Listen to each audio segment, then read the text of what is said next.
حکوومەتی عراقی فیدراڵ بۆ هەڵبژاردنەکانی داهاتوو هەڵەبجەی وەک پارێزگایەکی سربەخۆ ئەژمار نەکردووە، تۆماری دەنگدەرانی سنووری جوگرافی بۆ جیا نەکردووەتەوە. بە بڕای کاندیدێکی پێشنیارکراو بۆ ئەنجومەنی پارێزگای هەڵەبجە، حکوومەتی هەرێم لەم هەنگاوەدا کەم تەرخەم بووە.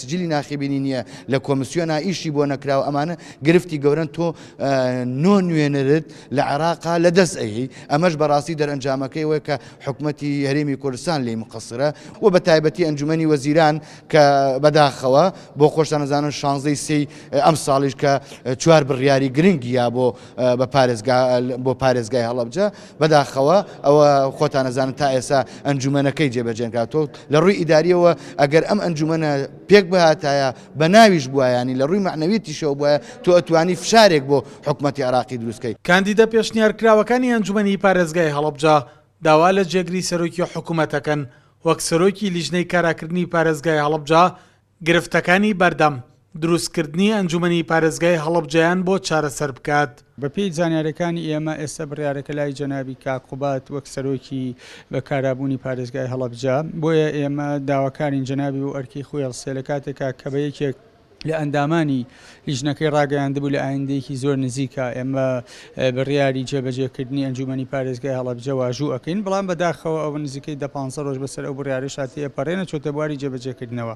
بۆی ئێمە داواکارین لیژنەکە بەگشتی و جەنابی کاقوبات بە تایبەتی و ئەنجومەنی وەزیران بۆی هەڵەبجە لەمە زیاتر دوانەکەی. پارێزگاری هەڵەبجە شاماشە بەوە کات هەڵەبجە مافی خۆیەتی ببێتە خاوەنی ئەنجومەنی پارێزگا، بەڵام تاوەکو ئێستا هیچ فەرمانێکی دامەزراندن بۆ ئەنجومەنە دەرنەچووە.